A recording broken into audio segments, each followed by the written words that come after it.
Kilala ang Batanes sa malaparaiso nitong ganda. Ngunit kamakailan, matinding pinsala ang iniwan ng Super Typhoon Julian. Isa sa mga napuruhan ang isla ng Itbayat. Kaya naman nagtungo roon ng GMA Kapuso Foundation para maghatid ng tulong. Sa tuwing may dumadaang bagyo sa pinakahilagang dulo ng bansa, madalas Itbayat sa Batanes ang unang tinatamaan dahil sa lokasyon nito. Ginagamit rin ang Batanes bilang reference point, lalong-lalo na yung sa Itbayat pagdating sa mga bagyo. Kaya naman ang mga Ivatan, sanay na raw kung may bagyo. Ngunit nang manalasa ang Super Typhoon Julian, hindi akalain ni Juana na papadapain ng bagyo ang kanyang bahay na ipinundar pa ng kanyang anak na si Lani. Naawa po, yun po. Kasi wala silang matirahan. Lahat po yun, ako po talaga yun. Kung ano po yung meron sa akin, unti-unti ko po yung binubuo. Mula Basco, 2 hanggang 3 oras ang biyahe papuntang Itbayat, sakay ng bangka.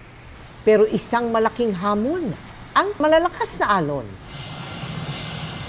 Mabuti na lang, sa tulong ng Philippine Air Force, nakarating ang GMA Kapuso Foundation sa isla sakay ng Sokol helicopter. Nakapamahagi tayo ng food packs at inuming tubig sa mahigit 1,500 na individual na naapektuhan ng bagyo doon. Yung pinaka-immediate needs po namin dito, construction materials for the housing po, yung mga na-damage na mga bahay. Another po is yung food and medical supplies. Kailangan din po namin ng drinking water, rice. Malaking tulong na po yun kasi nga, lalo na po ngayon, wala na pong mabilhan ng bigas.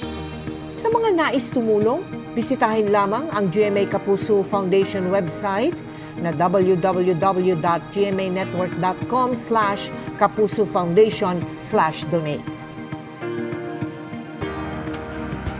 At para sa mga kababaihan dyan sa Tayabas City, sa Lucban, Candelaria at Sariaya, Quezon na bagong panganak, ulitin ko po, yung mga bagong panganak, magsasagawa po ang GMA Kapuso Foundation at ang Department of Health CHD 4A o Center of Health Development Region 4A, kasama ang Quezon Provincial Health Office at Tayabas City LGU ng libreng newborn screening. Sa October 17 po yan mula alas 8 ng umaga hanggang alas 12 ng tanghali sa Silungang Bayan Covered Court sa Tayabas City. Sa mga interesado, makipag-ugnayan sa email at contact number na naka-flash sa inyong TV screen simula October 10 at October 17.